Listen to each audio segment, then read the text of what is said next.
Welcome to Gokul kitchen. இன்றைக்கி நம்ம செய்ய போகிறது மணமணக்கும் முருங்கைக்காய் சாம்பார். வாங்க எப்படி செய்யலான்னு பார்க்கலாம்.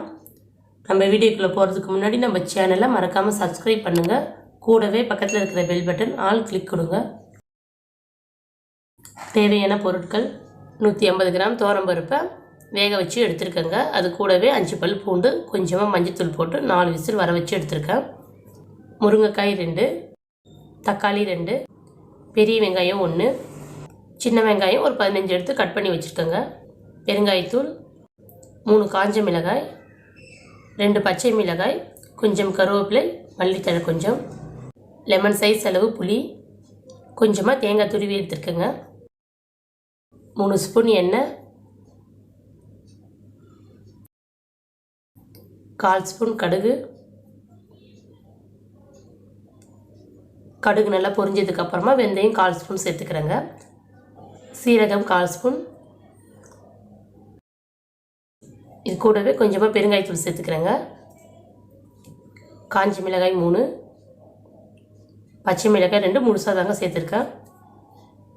கொஞ்சம் கருவேப்பிலை, சின்ன வெங்காயத்தூள் 15 பல் கட் பண்ணி போட்டிருக்கேங்க.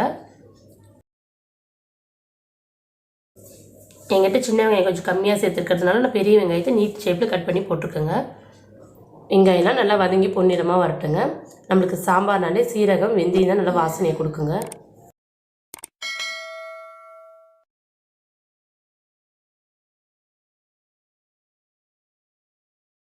இப்போ தக்காளி சேர்த்துக்கிறேங்க. தக்காளி நல்லா வதங்கட்டும்.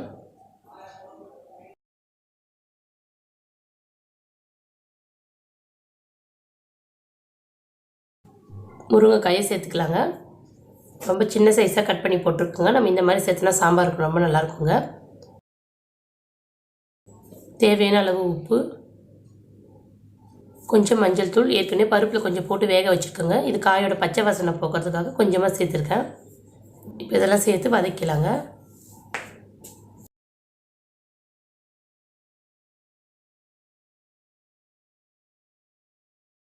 இப்போ இந்த முருங்கைக்காய் வேகிறதுக்கு ஒரு 1/2 டம்ளர் அளவு தண்ணி சேர்த்து மூடி வச்சிடலாங்க. நம்ம தண்ணி சேர்க்காமல் காயை மூடி வச்சு வேக வச்சோம்னா நம்மளுக்கு அந்த முருங்கைக்காய் ஒரு மாதிரி கசப்பு வாசனை அடிக்க ஆரம்பிச்சிடுங்க. அதுக்கு தான் கொஞ்சமாக தண்ணி சேர்த்து நம்ம வேக வைக்கலாம். இப்போ ஒரு 5 நிமிஷம் மூடி வச்சிடலாங்க.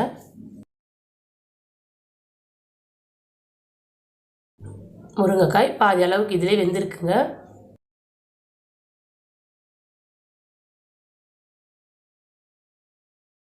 இப்போ நாம் பொடி சேர்த்துக்கலாங்க. மல்லிப்பொடி 1/2 ஸ்பூன் எடுத்துருக்கேன். தனி மிளகாய்த்தூள் 1/4 ஸ்பூன். வீட்டு குழம்பு மிளகாய்த்தூள் 1 ஸ்பூன் சேர்த்துருக்கேங்க. இப்போ இந்த மிளகாய்த்தூளோட பச்சை வாசல்லாம் போக நம்ம ஒரு 2 நிமிஷத்துக்கு நல்லா வதக்கி விட்டுடலாங்க. உங்களுக்கு இந்த மிளகாய்த்தூள்லாம் வேண்டாம்னா நீங்கள் சாம்பார் பொடியாக வாங்கி கூட சேர்த்துக்கலாங்க. துவரம்பருப்பை நம்ம இந்த அளவுக்கு நல்லா வேக வச்சு எடுத்துருக்கோங்க. நம்மளுக்கு பருப்பு வேகலைன்னா சாம்பார் டேஸ்ட்டும் கொடுக்காது, கெட்டியாகவும் ஆகாதுங்க. இப்போ சேர்த்துக்கலாங்க.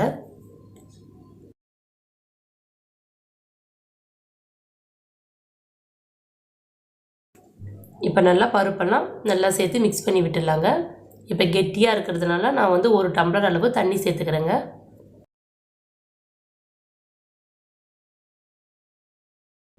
நம்ம புளி தண்ணி இப்போவே சேர்க்கக்கூடாதுங்க. ஒரு 5 நிமிஷம் கொதிக்கிட்டோம். முருங்கைக்காயில் வெந்ததுக்கப்புறமா நம்ம புளி தண்ணி சேர்த்துக்கலாம். நல்லா கொதிச்சு வருதுங்க. இப்போ கரைச்சி வச்சுருக்க புளி தண்ணியை சேர்த்துக்கிறேங்க.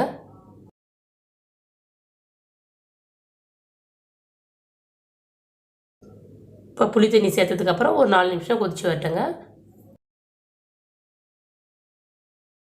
சாம்பாரை நல்லா கொதிச்சு வந்திருக்குங்க. இப்போ அடுப்பு ஆஃப் பண்ணிக்கலாம். கொஞ்சமாக தேங்காய் துருவல் சேர்த்துக்கிறேங்க. நீங்கள் விருப்பப்பட்டால் சேர்த்துக்கலாங்க. இப்போ இது கூடவே கொஞ்சமாக மல்லித்தழை சேர்த்துக்கிறேங்க. இந்த மாதிரி சாம்பார் செஞ்சிங்கன்னா ஒரு கரண்டி கூட மிஞ்சாதுங்க. அந்தளவுக்கு நல்லா சுவையாக இருக்கும். இந்த மாதிரி செஞ்சு பாருங்கள். மறக்காமல் நம்ம சேனலை சப்ஸ்கிரைப் பண்ணுங்கள். கூடவே பெல் பட்டன் ஆல் கிளிக் கொடுங்க.